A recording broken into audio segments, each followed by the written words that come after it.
live? Oh, hey, realtors. Good morning. Is it still morning, Mike? Oh, no, it's good afternoon. We're so late, it's afternoon. It is Monday, January the 23rd, and we've got our weekly update for you today. It is episode number 274, and I want to give a shout out to all the realtors. We missed you last week. The office was closed for Martin Luther King Day. If you weren't working, I hope you used today for service to your community in honoring the legacy of Dr. King. We have a couple of updates for you today. I want to start by talking about some of the top legal claims that are filed against real estate agents. Wanted to make sure you were in the loop and up to date on what's going on. Realtor Magazine just recently posted an article talking about the top claim against agents, and that has to do with failure to disclose. If you don't watch Window to the Law, it is a video series that the NAR legal team does. I'm not sure if it comes out every month or every other month, but they'll post some Q&A videos on hot legal topics. Really, really great to watch. And the recent one has to do with failure to disclose property defects, and they referenced a case where an agent was ordered to pay almost $170,000 after being found to have shown a reckless, and this is quote, reckless disregard for the truth by not disclosing a listing's prior water damage. So one takeaway for me for this case is, and under our state law as well, if you have knowledge, actual knowledge of a property defect, if you have reason to know of a property defect, you walk into a room like this in the house and there's a bucket in the corner full of water, you see water stains in the ceiling, that's probably reason to know that there is a leak or was a leak in the home. These are issues that you need to disclose and share with your seller. And if your seller tells you, hey, don't ignore that, you don't need to disclose that, or don't share this or that with a potential buyer, you're undertaking significant risk, legal risk, as this case study shows, of taking that listing on. So you've got a business decision to make at that point. But I would encourage you to talk with your seller, encourage them to reveal all known facts of the property, make sure they fully complete the seller disclosure form, and if you are involved in a transaction and an issue comes up that the seller knew about but hasn't disclosed, please contact the SCR legal hotline for case-specific advice. And certainly, rule number one in South Carolina, at least, is you, as a realtor, as a seller's agent, you do not fill out the seller disclosure form. The seller does that on their own. A couple of other things that just wanted to share with you as we are heading toward the end of the first month of the year. Business activity has slowed in markets across the state, but realtor activity has picked up in the sense that I know our members are working harder. They're working their contact lists, they're marketing, they're doubling down on that outreach and content. Don't forget that in addition to the outreach you're doing to your clients and customers, don't forget to do the same type of outreach to your fellow realtors, your colleagues. Jokingly, I've realized that there are two kinds of realtors out there. Ones that are on time and they'll call you if they need to cancel a listing appointment, and there are those that are always late and won't call or respond to a text or message. And guess what? The on-time realtors don't really like the late realtors very much. And it creates a lot of conflict where none needs to exist. If we just practice some good manners and a little mutual respect, and use this opportunity, use this changing, normalizing market to strengthen the relationships you have with your colleagues. So a couple of other things, I'll switch gears real quick. We, as you know, publish monthly statewide market data, and year-end we always produce a short video that kind of highlights the previous year's market activity with a little glimpse of what we're looking to ahead. And I think Mike's got that video queued up for us now. Mike, can you run it? Hi, welcome to the South Carolina Skinny, brought to you by South Carolina Realtors, where we dig into the most recent numbers from our market. 2022 began where 2021 left off.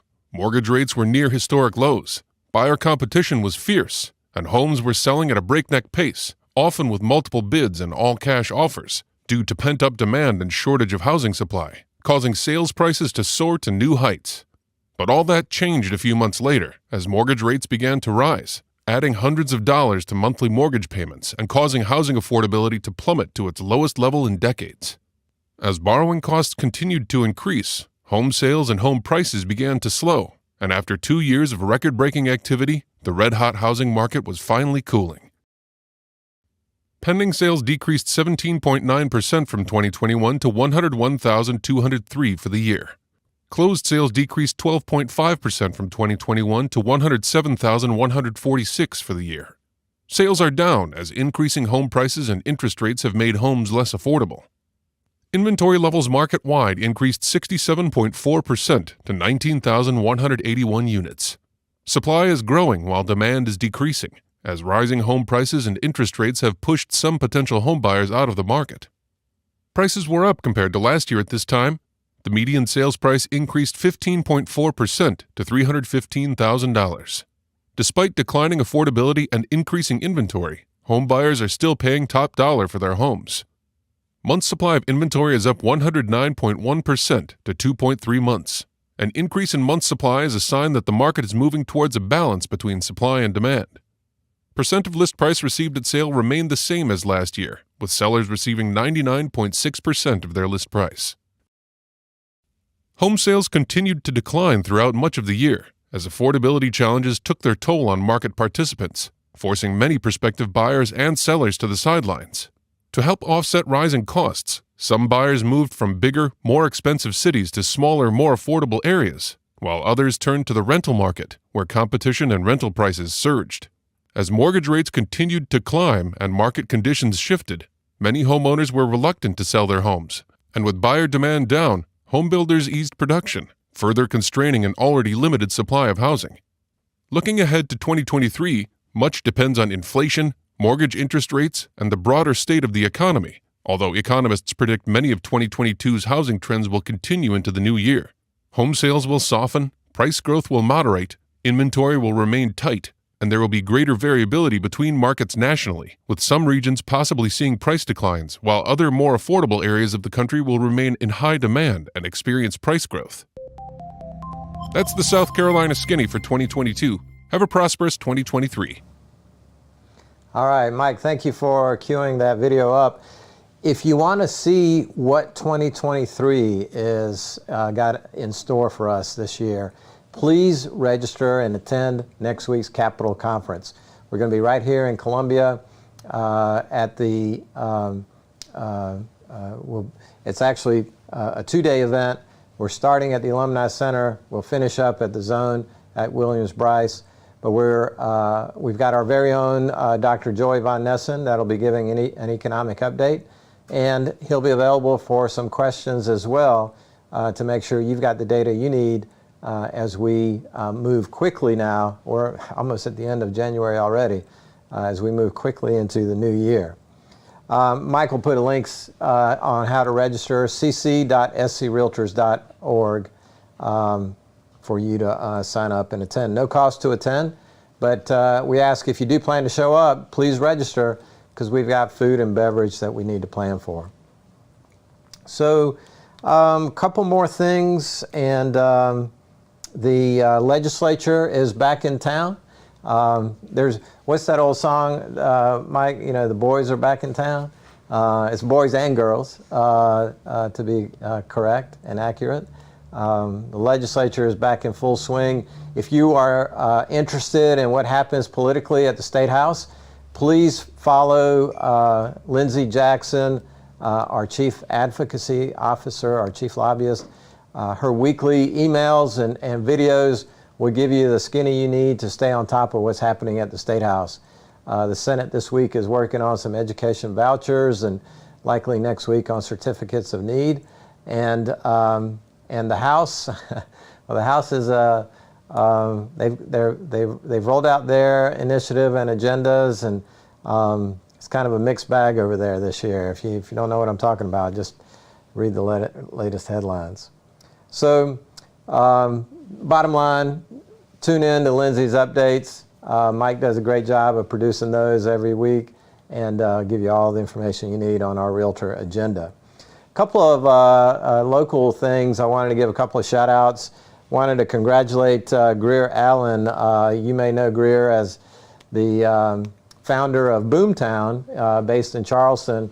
Last week they announced that they were acquired by Inside Real Estate, a very, very big firm out of Salt Lake City.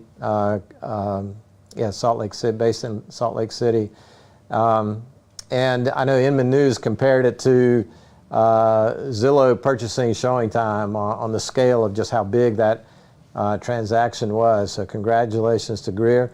They will keep their Charleston office, so we'll continue to have that tech industry based here in South Carolina, but congratulations on the acquisition there. And speaking of congratulations, I want to end up today by congratulating our own communications director, Sharon Stone.